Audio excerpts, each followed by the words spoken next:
Sa pagpapatupad ng People's Budget, palalakasin natin ang ating oversight function sa pamamagitan ng Congressional Oversight Committee on Public Expenditures. Magsasagawa tayo ng performance audit and validation, hindi lamang sa papel, kundi sa aktwal na implementasyon.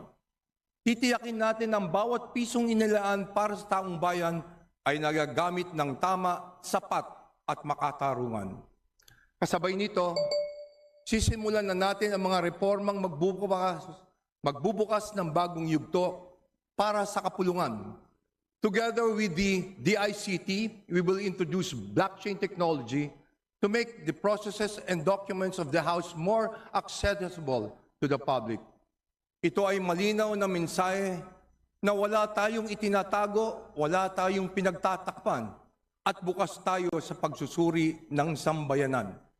Katunayan yan, nakipagpulong tayo muli kay DICT Secretary Aguda itong nakaraang linggo upang talakayin ang pag-develop ng app para sa Kamara na tatawagin nating House Book.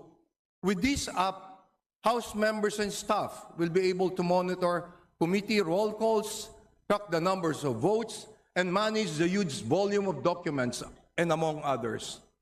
The goal is fully digital and paperless Congress that is faster and more efficient.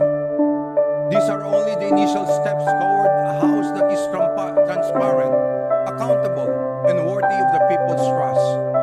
Sa bawat araw na lumilipas, mas magiging mahalaga ang bawat oras, bawat sesyon, bawat desisyon ng ating ginagawa.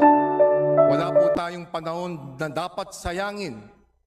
Balang araw, kapag binalikan ng ating mga kababayan ang kasaysayan, naway masabi nila na sa gitna sa isyu ng laban sa katiwalian at kawalan ng pag-asa, hindi po tayo umatras, hindi po tayo nagpabaya, at pinagsikapan natin na hindi mabigo ang inaasam ng taong bayan.